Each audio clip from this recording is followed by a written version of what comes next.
I want to thank you all for coming to this session and showing up in such great numbers. As you know, today's session is led by Cara North, and who will discuss the importance and applications of needs assessments in learning and development. As many of you know, you probably know Cara. She's the founder and chief learning consultant for the Learning Camel. She's a learning and development leader and an award-winning experience designer. Today's session is sponsored and hosted by the Masters in Instructional Design and Learning Technology at Eastern Kentucky University. It is a program designed to meet the needs of L&D professionals who work in various fields, from higher ed to corporate, healthcare, industry, and government. The degree prepares students to integrate current and emerging technology when designing, facilitating, and evaluating effective learning solutions. And finally, graduates leave the program with a professional portfolio showcasing their skills and accomplishments and are prepared to take on key roles in the growing field of instructional design. I will stop talking, and with that said, let's hear it from Cara. Cara, please take it away. Thank you.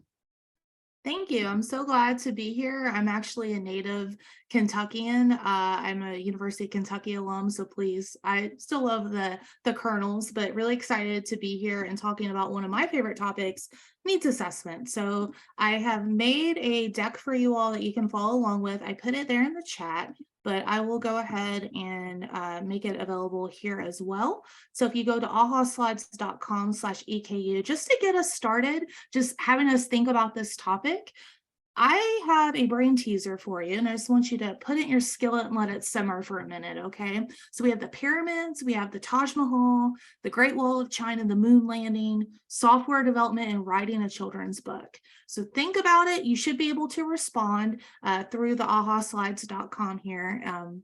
What do you think those have in common? So go ahead and I'll give you a few moments here to make that put your content in there for you to take a guess. So it looks like several of you are getting in here. I just want to make sure that you're signed in, because after this warm-up activity, we're going to dive right into it. So I'll go ahead as you are putting that in. Let's take a look at what you all have said here. So here are some of the responses that we've gotten so far. Great human achievements. I love that. Building blocks. Yes. Okay. New experiences. RFP proposal. Okay. That's fair. Whoever said images with no alt tags, that's fair. I'll take that criticism. You're right. Achievements, long process, not easy to accomplish. Okay. Ooh, I guess it's going to address a need. Maybe you're mowing what I'm growing here. Love it. Okay. Took time to accomplish, difficult things to achieve. Okay. Awesome. Well, if you think about it, going back to these, I highly doubt that any of these, from the pyramids to writing a children's book to software development, happened without a plan in place. All right. And so in the field of instructional design, we can plan as much as we want or have the best intentions, but I'm a firm believer if we don't do a needs assessment, we're setting ourselves up to fail. So yeah, I don't know if the Egyptians necessarily had a needs assessment, but I think a lot of the components I'm going to be talking about today about a needs assessment, I bet they had some version of it, even if it was in hieroglyphics. So just putting that out there. So let's go ahead and step away from this and let's talk about what this means for learning and development. So I have 4 questions for you, just 4 quick little scenarios. And I am just curious, in your experience, if you think these would be training or not based on the information that you have. So here's the first one. Let's say that you're working at a company and you get an email asking you to upload a presentation deck to the LMS about site safety. So if you get that, you should be able to go ahead and here and vote. Do you think it's training or it's not training? So I'll give you a moment here. So I got a couple trickling in here. I wish I got that excited by dragging files. I don't know about you all. I really wish that I would get that excited about it. Sometimes I'm like doing this, especially if it's like a big SCORM package or something, right? Hoping it goes through. I don't know if anybody knows that life of, dealing with big files or even like big video files, getting that excited. But Okay, so it looks like some say it's training, some say it's not training. I'll give you another few moments here to vote. Or actually, as we're waiting, anybody in the chat want to comment about maybe why they think it's one way or the other? We can do that as well. I can follow the chat and get that information. So any thoughts on that? Feel free to share. I really don't want to be talking the whole time, so I'd love to get your input too.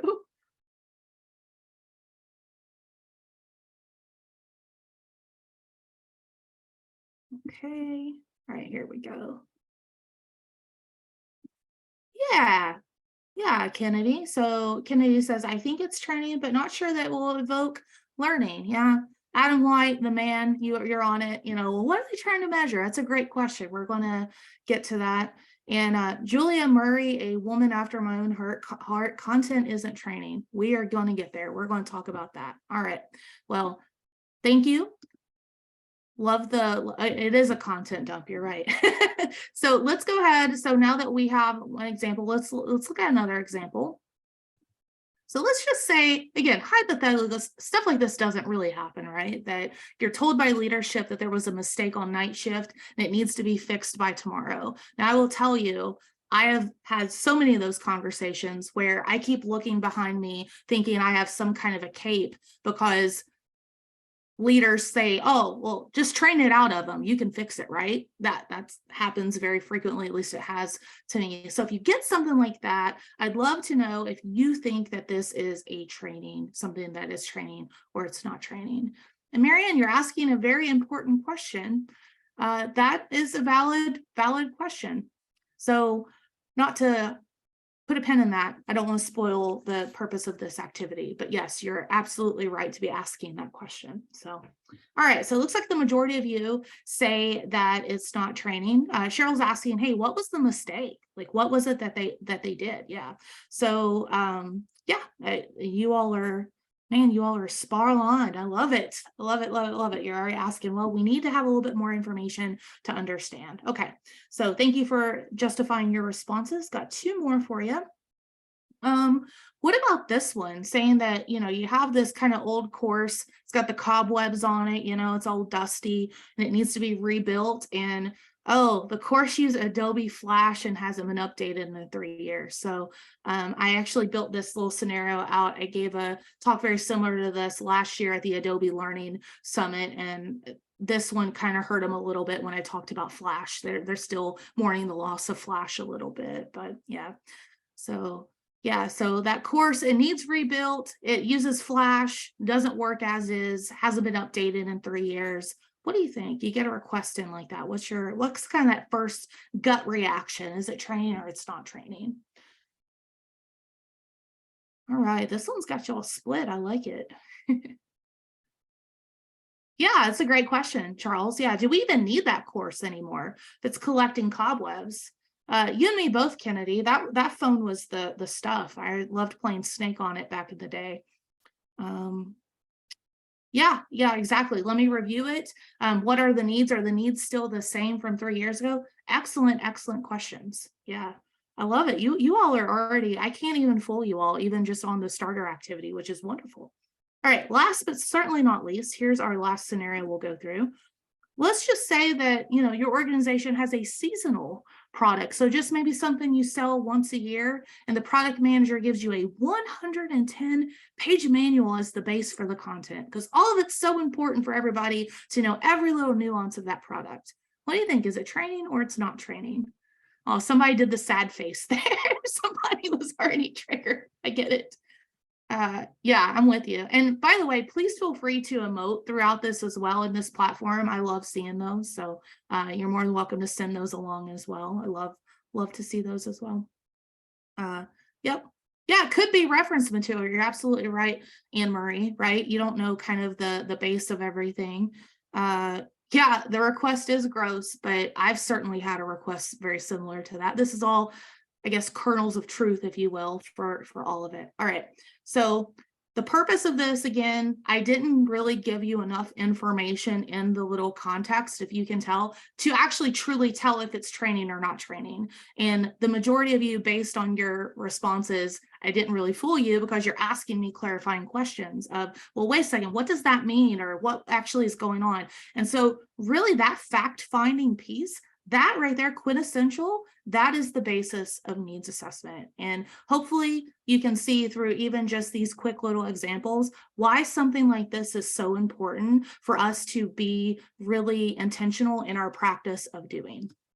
So let's go ahead and hop into it. So here's where we're going to be the next, I don't know, 30, 40 minutes together. So I'm going to go through a basics of needs assessment, and I'm actually going to walk through all the phases of it. This is based on the needs assessment book from Gupta. So EKU students who are in the class, this is a preview of what's to come for the book that's going to be used.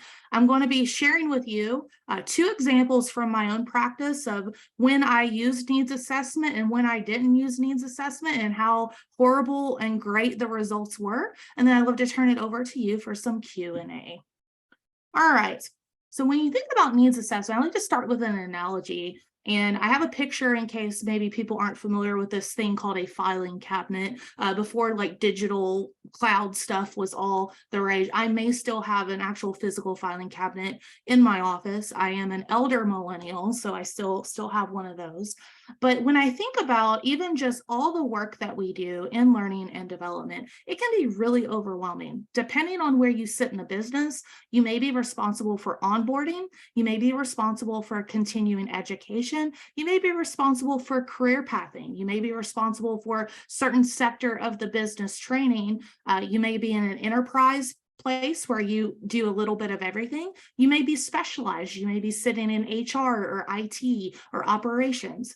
But ultimately, no matter where you sit and kind of the scope of your business, it is so critical for you to protect your filing cabinet. And what do I mean by that?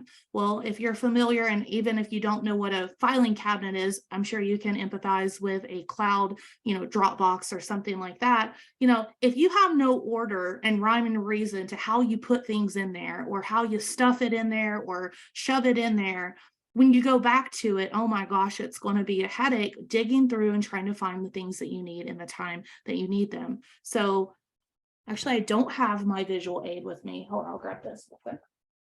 I like to look at each one of like requests like a piece of paper, like you're putting in a physical filing cabinet. And I'm here to tell you, and hopefully I'll convince you by the end of this, that every single one of these doesn't deserve to be in your filing cabinet.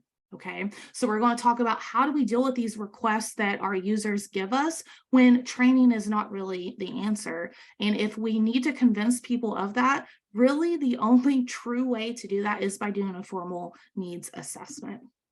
So the components of what I'm talking about here, I like to think of it as 3 different pieces here. So the first is you have to gather the data. You have to have a full picture of what is actually going on, okay? And I'm going to challenge some assumptions here. I think that so often, especially if you just read about the practice of instructional design, or if you're familiar with like the ADDIE framework, that it's like, okay, well, I just talk to somebody, I get the content, I make the e-learning, I make the program, whatever, I evaluate it, boom, I go to the next one. Well, one fallacy of that is often when we're looking at the data, we're only taking one person's perspective or 2 people's perspective. So what a needs assessment allows us to do is it allows us to take like a 50,000-foot view and like look around and really start to see, okay, what are some of the complexities of this problem or challenge that we have going on in our organization? Because I don't know about you all, I can venture to say, I think everybody who is here, we all have something in common. We work with these complex creatures called humans. And so there's going to be some kind of little, I don't know, tensions, personalities, power dynamics, all of the things that make things complicated in our world. So for us to just take a pause, collect the data, it's super critical for us to do that in a needs assessment.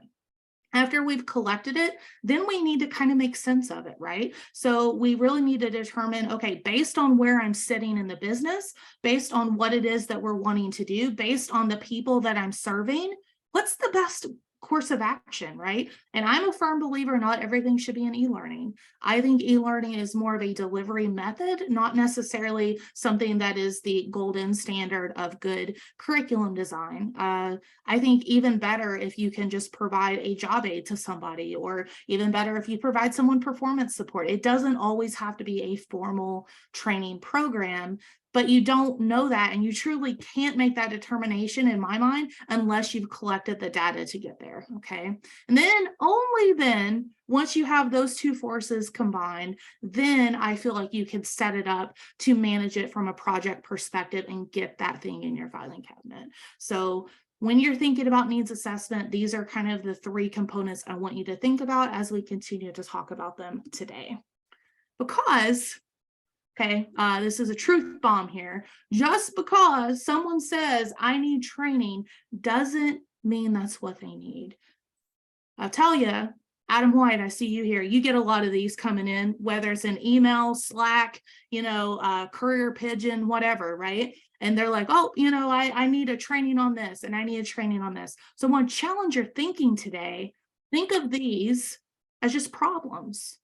Okay, that's all these are. They just have a problem. And somehow, some way, either their boss told them that it was a training issue, they think it's a training issue. It's a problem that needs to be solved. And so instead of thinking of ourselves as these curriculum development content farms, if you will, think of us as problem solvers. And before this kicked off today, I was talking to Needham about Chat GPT and like how it's revolutionizing things. And I think there's a lot of concern about how concern from if this is going to like take our jobs, or I really like Needham's approach of it's going to make us more efficient. I totally agree with that. But one thing that the Chat GPT can't do yet is it can't do the critical thinking skills of humans, right? So really moving away from this transactional perspective of just pumping out content, when we position ourselves as partners, consultants, trying to get to the bottom of performance problems, that makes us more attractive. And that makes us more, again, sitting in a better position for when there are unfortunately layoffs and cutbacks and things like that. That is a stronger case to keep somebody if they're solving business problems than just making pretty little e-learnings and PowerPoints all day long. So how do you get there? Needs assessment. So hopefully I got you all excited about needs assessment, because truly it does help you get there. I do want to pause real quick. This is a pet peeve of mine. I do have a lot of pet peeves. It's probably 782. And I see people talk about this a lot on LinkedIn, and they use these terms interchangeably. And I want to be sure if you take nothing else away today, you're going to know the difference between needs assessment and needs analysis. Okay. So I pulled this from the ATD Book of Knowledge. And essentially an assessment is we are taking the time to figure out, what's going on, how are we going to measure it, what are kind of those gaps, okay?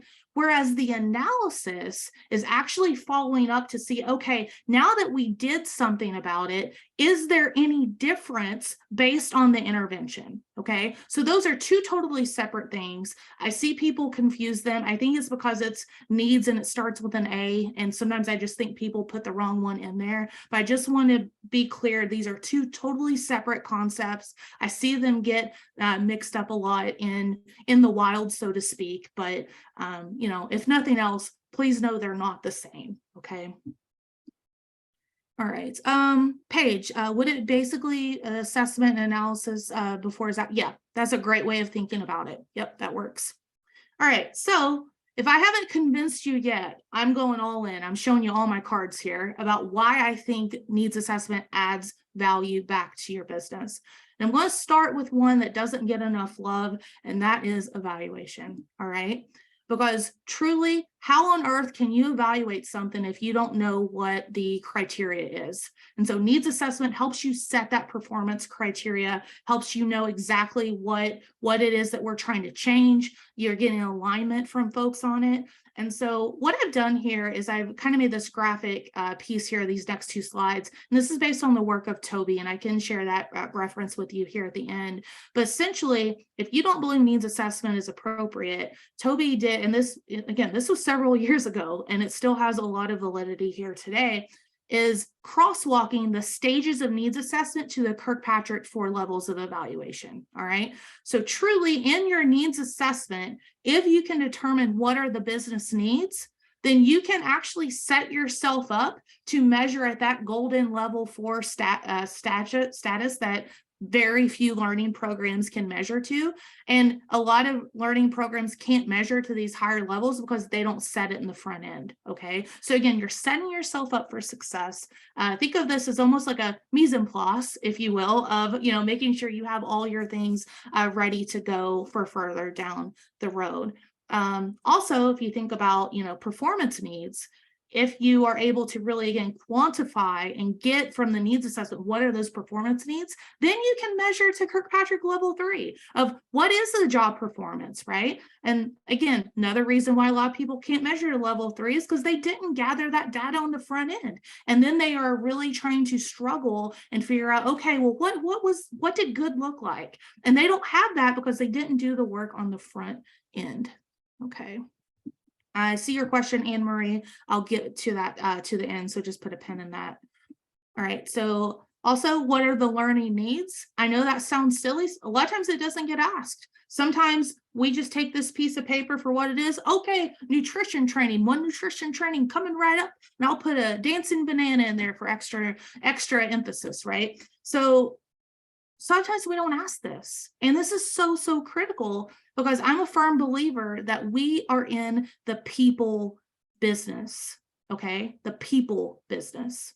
And so we serve people. And so if we're not asking these questions, we are not serving people, okay? And last but certainly not least, again, going back to what I said about people, what is it that they need? And so you hear a lot on here about the Kirkpatrick level 1, about, you may hear it called a smile sheet, but it's just that reaction of like, did they like it? Did they get what they needed from it? EKU students in this class, you're also going to be reading one of my favorite books from my knowledge crush, Dr. Will Thalheimer, and he's done a lot of work around different levels of evaluation, and he even has his own model called the LTEM model. And what I love about that so much is the way that he measures it is he puts the ball in people's court. So one of the best evaluation questions I've ever seen for a level 1 is this. It's simply, now that you've completed the course, how confident are you in applying the work, applying it to your work? And that's a simple question that doesn't get asked enough. And I will tell you, by putting that question on the evaluations in a role that I had 2 years ago, I got a promotion, because if people said they needed help, this is really revolutionary, ready for it? We followed up with them and asked them what we could do to help them. And my boss was like, I've never seen anybody in learning and development do anything like that before. I'm like, I'm in the people business. Like, they need help, I want to support them, period. So yeah, I sure can. So the question is, now that you've completed this course, how confident are you in applying it to your job? Because that's a completely different question than, hey, did you like the dancing banana on slide 4? Or, hey, did you like the facilitator today? Completely different, right? Not saying that that's not important. Maybe the dancing banana, not so much. But it's important that people are able to take what it is that we're giving them and being able to apply it to their job. Otherwise, what's the point? I have one of my favorite quotes coming up, so stay tuned for that, that I think also really illustrates the importance of doing this work. All right, so talked a little bit from an evaluation standpoint. What kind of data do you like to use for this question? I like to use, I'm sorry, nerd here, a behaviorally anchored Likert. So I give a 1 to 5 scale, but then I also give a little bit of context. So Dr. Thalheimer, for that one, I think a 1 is I still have significant blind spots about the topic, to a 5 of I think I can do this and I can also teach a peer on how to apply it. And so the way that kind of balances out, the 1s and the 2s are people that you follow up with. The 4s and the 5s, depending on the organization, you can identify as like peer leaders. And so, you know, especially in that particular role, it was in semiconductor manufacturing. So anytime people could get off their machines and do something, they were ready to do it because it was go, go, go, now. So being able to pair with that and giving people opportunity to help others, that was a really good program too. So hopefully that helps answer your question there, Callie. All right. So let's talk a little bit about the organization. And this might be a spicy hot take, but in my experience, I don't think I've ever made a successful learning development program by myself. It truly takes a partnership of people across the org in order to make it happen. Because at the end of the day, we can make the most amazing learning experience, but if people aren't held accountable and people aren't empowered to do it, there's nothing we can do. So we have to have organizational buy-in, and in our needs assessment, we can do that. So here's 3 big points I want to make around why I think that needs assessment can help from an organizational standpoint. So the first one is it's really contextualizing what this means, right? So yeah, we can help with kind of a knowledge or skill deficiency, but then so what? Like, who's going to be making sure that people are doing it the right way? Who's going to be able to identify if there's poor performers or exemplar performers that need additional mediation on things, right? So it truly takes a village to get things going. And so really, again, making sure all that is in alignment on the front end, that's what a good needs assessment does. We're going to spend a lot of time talking about the validation and debunking of information on this. I think I've been kind of clear about it, but we'll go a little bit more in depth about it, but not in a mean way. I want to be very clear. We're not shooting people down that do this. Okay. What we're doing is we're truly just trying to make sense of it, get that additional clarity, and ask those questions that need to be asked. And then last but not least is pushing for that holistic problem solving, because we want everyone to support each other. How many of you worked at companies like, oh, it's like a family here, we're all team or whatever. But then when it comes to stuff like this, everybody's skin's not in the game. One of the reasons I love the Association for Talent Development is every year in December, they have what's called Employee Learning Week. And they have a slogan with Employee Learning Week that I love that says, you know, workplace learning is everyone's business. And it truly is. I mean, everybody needs to have some kind of skin in the game. And by doing a proper needs assessment, we're able to, again, quantify what that means for our partners. So I teased it. This is one of my all-time favorite quotes, and I think it sums up the importance of needs assessment beautifully. It's another knowledge crush of mine, Dr. Michael Allen. He says, if content were enough, we'd only have libraries and not schools. And I think so often in our workplaces, people are like, let's just throw more content at them to solve the problem, right? But that's not enough. Like, we truly have to help people connect the dots. We have to make sure that they know what to do with it. And going back to good adult learning principles, they have to know what's in it for them, how it impacts them, right? So just throwing content at problems doesn't fix things. We really need to focus on how we can help bridge that and connect it for people in order to really help them. All right. So if you want like a 50,000 foot view, start to finish, of what needs assessment looks like, these are the 5 full phases. I'll spend time talking through each one of them. I'm not going to go super into depth into each of them. I do, shameless plug, have a more in-depth version of this on my YouTube channel. I can share that at the end. And I have like an accompanying workbook because I did do an actual workshop on this topic for the Adobe Learning Summit last year. So if you do want to get access to those resources, let me know and I'm happy to share them for a more in-depth analysis on needs assessment. So the first one we're going to be talking about here in a moment, but really just getting everything set up. All right, making sure that you have all the information that you need, you know, getting the right people at the table. We're going to spend some time talking about that. And I really recommend a great resource. Kathy Moore has an awesome book called Map It that I've purchased so many copies of it. Capital One has a fraud alert on my account because I've bought it for so many people. They're like, why have you bought so many copies of this book? What's wrong with you? And I was like, because it's amazing. So I'll share some of that. Then you're going to go to plan. And when I'm talking about plan, what we're doing is scope agreement. So if you're familiar with project management, very similar to the way that you would manage a project, but you want to make sure that you know what is it that I'm going to be responsible for, what's that data look like, who are kind of my people that need to be informed, who are going to be my stakeholders, and how can I make sure that I'm going to get the support that I need.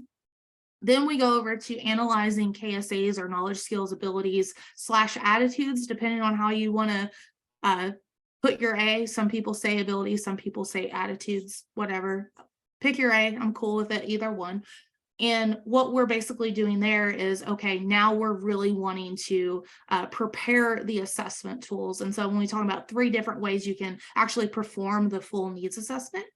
And then it gets to the good stuff, analyzing. So you're synthesizing and trying to make sense of what it was that you collected, and then wrap up with recommendations. So 50,000 foot view, that is the needs assessment process from start to finish. So with the rest of our time, let's go through it together, shall we? So first is, again, what is it that people want? What does that process look like? And so I found that a lot of times this is the issue, okay? And so 99% of problems that come in the door, whether it ends up being training or not, it's something like this. Well, we used to make 100 widgets a day. We haven't made 100 widgets a day for a month, and we need to increase our production. Okay, so we know what that current condition is. Well, actually, we don't know what the current condition is because we don't know what that number is, but we know the desired condition is we want to get back to that 100 widgets a day.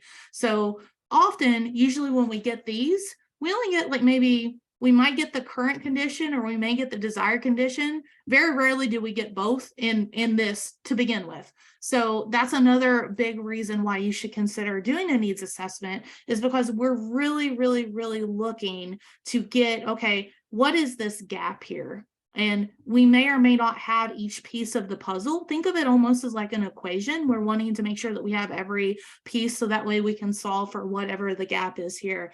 But really, we can't do that if we don't ask. And we really can't assume our stakeholders will maybe even be able to give us this information, and maybe coming from somebody that just got it rolled downhill in an email to their desk, like, hey, talk to the training team and get this off my plate, that kind of thing, right? So doing a needs assessment can help give you clarity around this particular content. Priyanka asks, do we work on a similar needs analysis while working on an onboarding training? That's a good question. I think it would depend on your organization and what that looks like. Some onboarding programs are more comprehensive than others. I worked in organizations where the onboarding is almost like a light offering, which I am going to show an example toward the end of what that looks like. That's one of my cases for a needs assessment. But some are a little bit more what I call scaffolded, where you get in the door and then you get a little bit more and a little bit more and a little bit more. But yeah, I think you could certainly use a needs assessment for something like this, because again, it really sets those expectations out of the gate of what does good performance look like, and how are we going to evaluate this thing? How we know that we're doing a good job in our onboarding. So great question. All right, so I teased out Kathy Moore's book. These questions are just chef's kiss, because you'll find that so often these stump people, okay? So one of the things that I did when I led a team in the semiconductor business is we got so many of these that they were piling up on my desk, everyone's desk. And I said, all right, hold the phones here. There's got to be a better way to get all this situated. So much like in IT, you have tickets, much like in accounting, you put in a request. I built a intake process for our org around basically anything to do with training. And in that intake process, these were some of the questions that people had to answer for us. And once we had the answer, then we would kick off like with a discovery call, get a little bit more information. And again, I'll show you what that looks like here in a moment. But there are definitely more questions to ask, but these 6 are pretty comprehensive. The first is asking, hey, how do you know this is a problem? All right. And you're not saying that to be a smart aleck. You're actually just trying to make sense of, okay, what is the evidence for this? Is this something somebody just told you about? Is this something that's really impacting you? And a question that you might even want to follow up with is like, why does it need fixed? Or what makes you think it needs fixed, right? So just getting a little bit more clarity around it. The purpose. So again, being very clear of like, hey, what is it that we're wanting to do? Who needs to be involved? They may or may not know, but at least you're asking them to think about it. And that's the key indicator here. They're thinking about it, because a lot of times they're not thinking about that. They're just like, oh yeah, I was told that I needed nutrition training, need to send that, check that off my list onto the other work that I have to do today, right? If there's business problems, a lot of orgs have either annual goals or quarterly goals. Is there some kind of emphasis on the business problem that you're wanting to solve? If it's course, maybe you want to know, is this something completely new, or is it a refresh, going back to the example of the cobwebby flash course, right? And, really just trying to get a sense of, is this something that they tried to train on in the past, or is it something new? But the golden ticket, friends, this question right here is my all-time favorite of, okay, if it's a problem, what else have you done to try to solve it? And 90% of the time, and that's a really unscientific number, they're like, well, nothing. That's why I'm contacting you. Again, still looking, don't have a cape. So if you get your cape, let me know about it. I still don't have mine. But again, just giving you more context on why it is a problem. So can't recommend Kathy Moore's book enough. I love it. A couple other things I want to call out specifically from her text is, really getting alignment about setting a goal or a key performance indicator. A lot of times that's going to be in alignment to organizational goals. It could be something of like operational data, maybe retention data if you're in HR. Like there's a bunch of different little data points you can pull from. I love the clarity here on number 2 about not only what is the problem, but again, how do we know it's solved? What's success look like? Like, what's our endpoint here? If anybody in the audience is a project manager or went through project management, a project has a start and an end point, right? So what does success look like? Challenging that, getting that on the front end. And then another one is, what is it that they need to do and why aren't they doing it?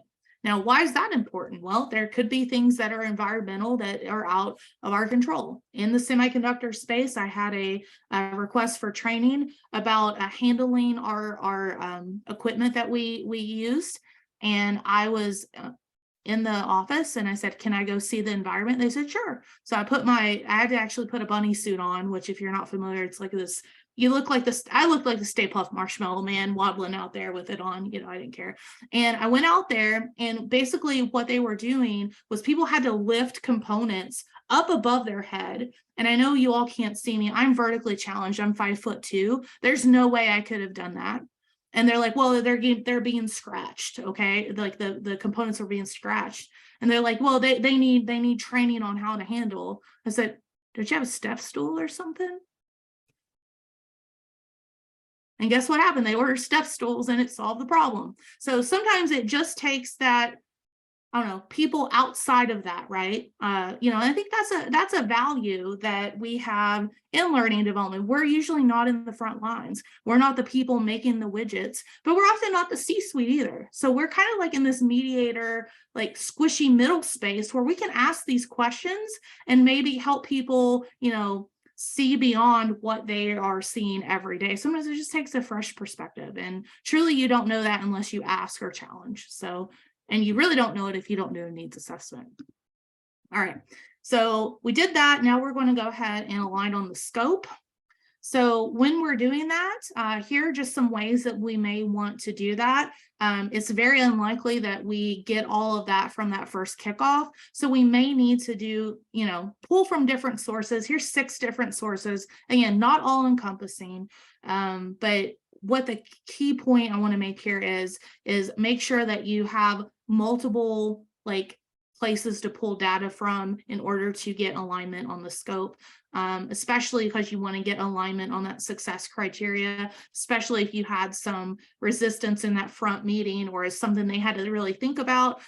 Do not continue until you know what success looks like, because if you can't get alignment here, you're not going to be able to properly evaluate your learning program. So make sure you have alignment on what that success criteria looks like.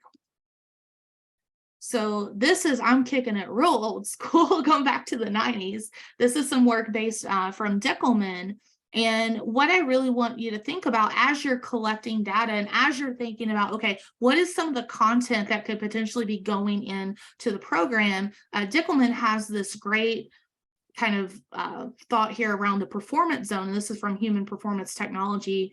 And specifically, if it is overlapped and is appropriate to the task or process, meaning it's cut and dry, succinct, clear what it is that people need to do, appropriate to the person, and then contains just enough information. So think Goldilocks. If we have all three of those combined, we can truly unlock a performance zone. And this is what we need to be striving for in these needs assessment conversations and thinking about what that means. And we should and can control for all of these. So these are things that we need to be thinking about throughout.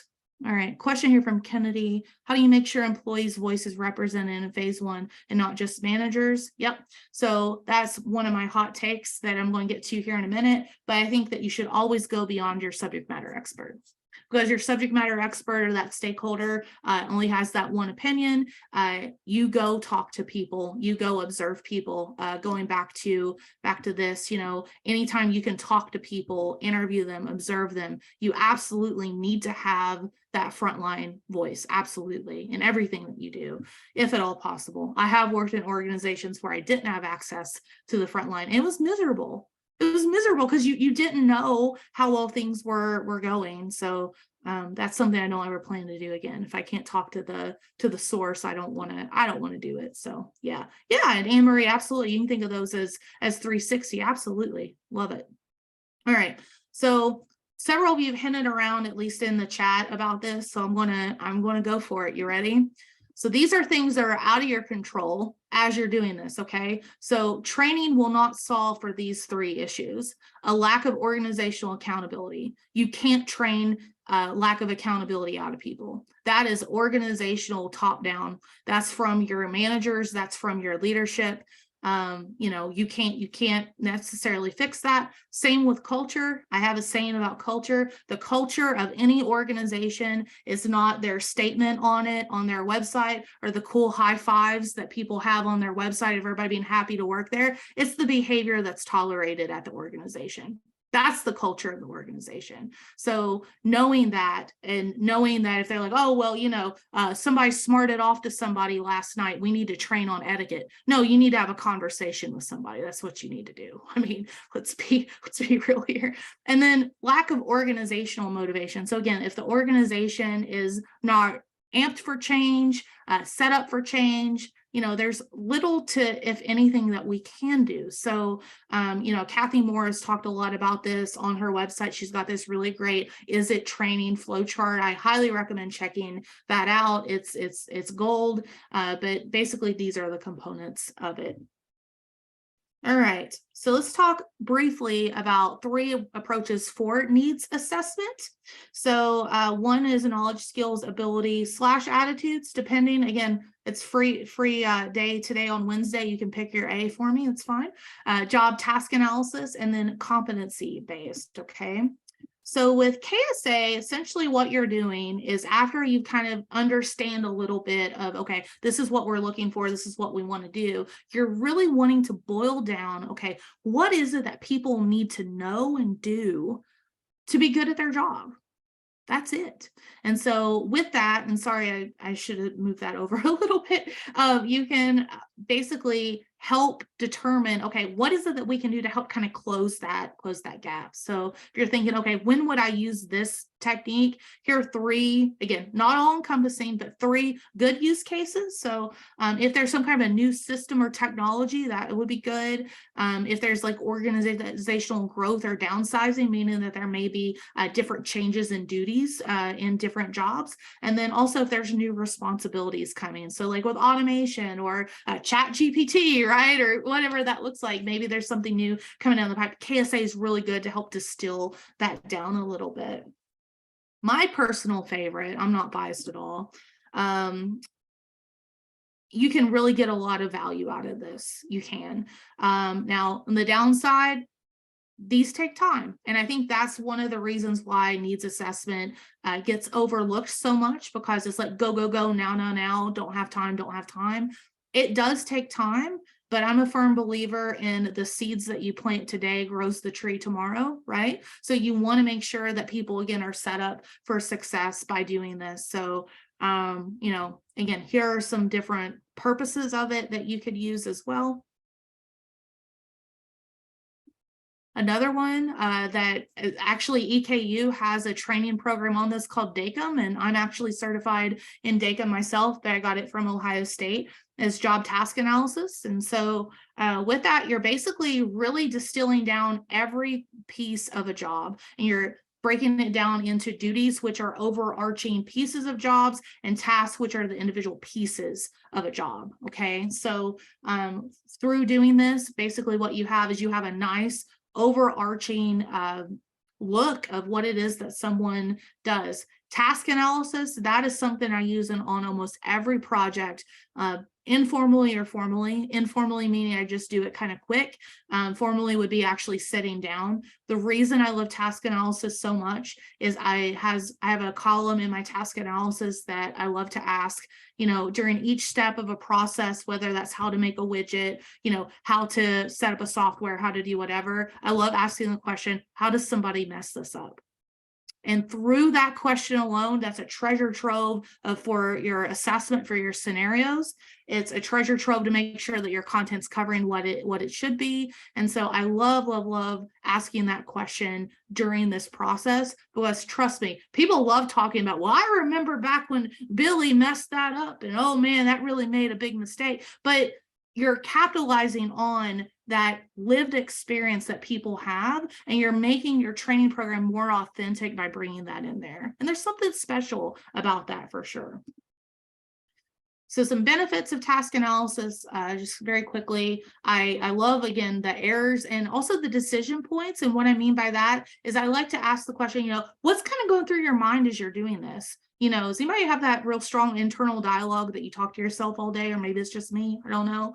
But what's those things going through your mind of like, okay, did I check to make sure this was plugged in? Did I make sure that this is on the right setting? Am I in the right software? Those things. So capturing those are really, really critical, especially as we have people that are, maybe hitting that retirement age. You're going to have all that institutional knowledge and experience leaving your organizations. Being able to capture that through something like this is really, really powerful. All right. Last but certainly not least, competency based. And so with competency, you're really setting the standard of what does superior job performance look like. So you are setting that bar of like, what's the cream of the crop? All right. What is it that somebody needs to do to be the best person in this role at the organization? And so ways that you would do this would be like for possibly new jobs. This is also really good if you're in an HR function. You can help like really set the bar of like recruiting, maybe for tenure promotion, things like that. And then if there needs to be competencies represented for the broader organization. So if you're like in a specific, I don't know, like a profession, like, I don't know, accounting or something, where you have like different professional standards that you'd want to represent for that, competency based is really great for that. And so here's a couple benefits of it. It really does set you up if you want to have like an internal, let's say a certification of like, how to be a RV salesperson, or I don't know, something like that. It can really help give you the basis of setting that up, and then also the standardization of it, because that there's agreement. Now, the only bad thing about this is this one doesn't have as long as a shelf life, because cream of the crop superior performance can change very rapidly depending on what kind of things are happening in your business. All right, so after we've done all that, just really quickly, we're going to analyze the data, and there's a million and one ways to analyze the data. So just high level overview of how you would do that. You know, if you have qualitative, you obviously probably want to cluster it for themes, trying to make sense of things. If there's anything that's kind of irregular, I recommend putting that in a separate section. And of course, with any kind of research and analysis, the golden rule is correlation does not equal causation. So be very careful in what you say in these things. And last but certainly not least, make sure that you're able to crosswalk it back to that key performance indicator or problem statement that you aligned on in the front end. All right, and then last but not least, prepare those recommendations. And so that could be many different ways. You could do a report, you could do a presentation, you know, whatever that looks like for your organization. All right, so with the time we have left, I'll quickly go over these. I want to share an epic win and an epic fail. So I'll start first with the epic fail because everybody likes the fails first, right? So back in, this was 2011. Yeah, gosh, I'm old. Okay. I worked at Amazon, and this was a project that I was told to train on. And it was an app called Amazon Santa. And I found a screenshot of it. It no longer exists. They got rid of it. But essentially what happened was I got one of these coming in, and it was from a very, very high-level program manager. And this person was probably 3 levels away from Jeff Bezos. And I knew that person was very influential. And here I'm a lowly, you know, entry-level instructional designer with big aspirations and goals, right? And so immediately I was completely intimidated by this person. And they were so passionate about this project. They're like, oh, this is going to revolutionize everything, and we're going to have so much information. And so he gave me just a fire hose of content. He's like, yeah, we need to have this, and we need to have this, and we need to have this, and we need to have this. And I'm like, okay, And I'm, you know, here I'm just like, oh man, it's going to be good for me. It's going to be good for my career. I'm going to kill it. It's going to be amazing. I rolled out a training during Q4, which, if you don't know, Q4 is the busiest time of year for Amazon. That was mandatory, 30 minutes on a product that in Q4 got less than 0.1% of our contacts. So needless to say, I wasted a ton of time. I wasted a ton of money, and all for what? Because I wanted to please this person. Now, I thought I was going to get fired. Luckily, I had a really incredible boss at the time, and she walked me through everything. And she said, what'd you learn from this? And, you know, I was like, don't believe people. She said, no. She said, you are the process expert. You let them be the content expert, but you're the process expert. And she said, you better make sure that things like this are valid in the future. And so ever since then, I've been a borderline have a needs assessment tattoo, okay? Because I was very, very happy I kept my job. So don't do that. You know, if you're watching and you're like maybe getting into your first role or whatever, please don't do that. Please just, again, ask questions. You know, there's nothing wrong with being intimidated by people. I was totally intimidated. You know, that was my first formal instructional design role. I was in my mid-20s, and, you know, when you're that age, you think you know everything. And I was like, yeah, I got this in the bag. Yeah, not so much. So, yeah, so bad. Good. This was when I was in the semiconductor space. We developed a whole new onboarding program. So I don't recall, I think maybe Priyanka, it was you who had mentioned about onboarding. And we really wanted to basically make what we called a bridge training for anyone that came into operations to our business, and really make sure they were set up for success in their jobs. So the way that we did that is we got alignment on the front end across the enterprise of like, what's a good new hire in operations look like? What is it that we're wanting them to do? Once we got kind of those key pieces in place, we built this pillar system of like, okay, these are the things we want people to be able to do. Then we worked backwards from there and said, okay, we have these 4 pillars. How are we going to get them to practice? How are we going to get them the content?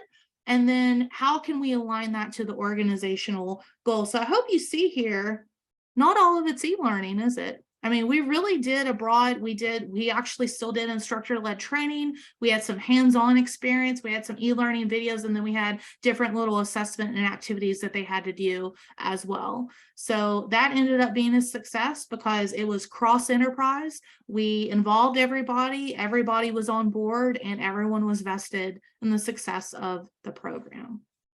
So I agree, Bess. It is very hard with Q4 with training. So with that, that is all that I have.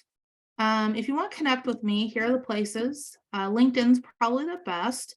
CaraNorth.net is personal. Learning Camel is business. And then shameless plug, I do have a book coming out this summer through ATD Press about learning experience design essentials. So if you like this kind of content, believe me, I talk a lot about needs assessment and evaluation in it. So with that, I'd love to turn it over to you for Q&A. Got a question here about the YouTube video on the topic. I believe the channel is Unfiltered ID. You should be able to find me there. Actually, Melanie, with the ahaslides.com/EKU, you should have a copy of it now. So you should have a copy of it through that. So, all right. So I'll go ahead and stop sharing. Anita, I don't know if you're okay with people coming off mute or if people want to talk. Yes. I'm fine with that. Okay. Absolutely. Yeah. So if anybody has a question they want to come off mute and talk, or if you want to put anything in the chat, I'm happy to talk. I have a question for you. It's from another student, from Carla. She couldn't be here, but Sure. I figured I'd ask in case she decides to watch this recording. And you're a fellow SpongeBob fan, so I love it. Go ahead. Yes, yeah, definitely.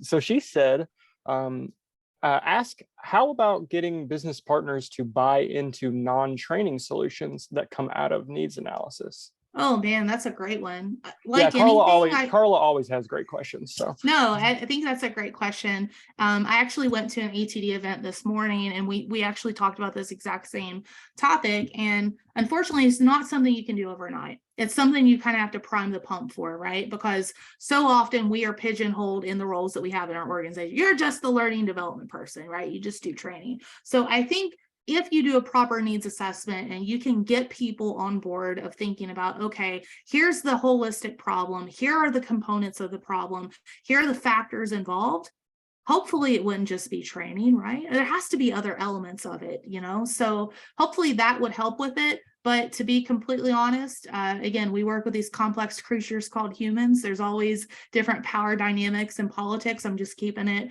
real here. So you may suggest something and somebody completely shoot it down, and then, you know, let them try it their way, and then they'll just come back to you. That's what I found. Gotcha. Okay.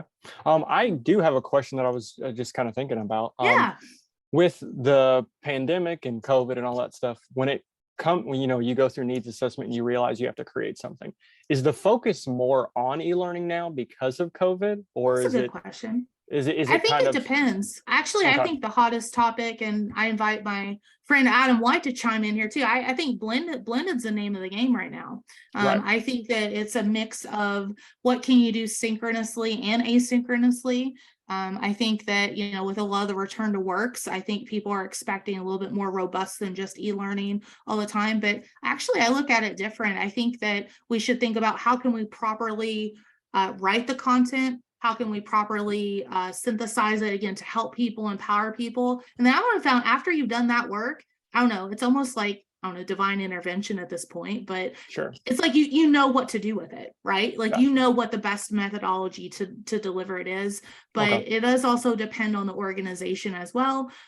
Some organizations are like all in on e-learning, some are on hybrid.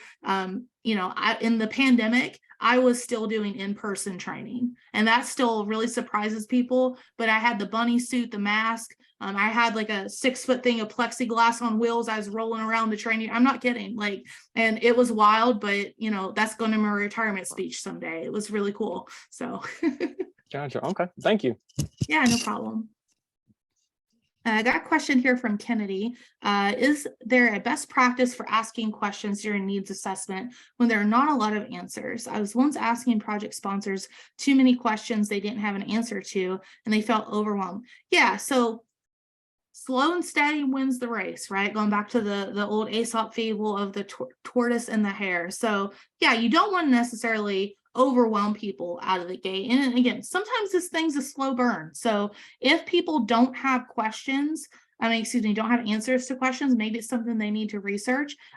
Feel free to partner with them on that. Like, okay, maybe you don't have the answer. Who else can I talk to? And who else can I get that additional perspective to help understand? Because yeah, it certainly when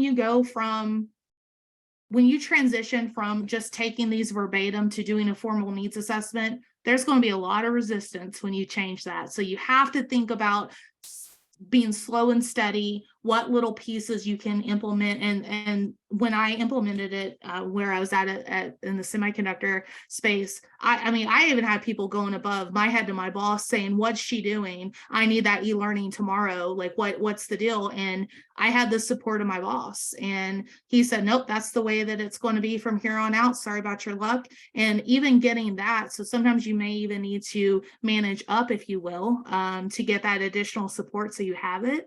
That's really critical too. Marianne has a question here about software you take for your intake process. Microsoft Forms. We use Microsoft or Google Forms. I just get that information, just take notes, and then go from there. So yeah, I don't really need any software. You could do like mind mapping maybe. I know that that's really I don't know, let people do that as well. That might be something you could do, but I guess I'm old school. I just, type it all out.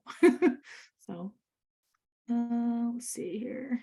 Any other questions? Thank you all. I really appreciate all the kind words. Hopefully this was helpful. I talk about it all day, but I only got an hour, so sorry. But highly recommend, again, I go deeper on the YouTube, and I do also have a workbook that you can download with it as well. If you want to go through that, I made a little case study about working at a pet food company. And so you can go through the different phases of going through each one of these through the pet food company if you like. So Thank you very much, Cara. That was amazing session. If you can have a round of applause for Cara, the virtual applause. But that was I'm happy that our students were able to hear you say all that, and that you share all those examples, especially from Amazon. Life is short. Do a needs assessment. Don't waste your time. And a lot of young IDs are susceptible to just taking orders. So yes, absolutely. And thank you again for taking the time and talking to us about a needs assessment. This recording will be sent out as I assume, if you can share the presentation as well, Cara, right? yeah, sure can. Yeah. Mhm. And then thank you all for coming, and I will see you around. All right. Thank you. Bye. Have a good Wednesday.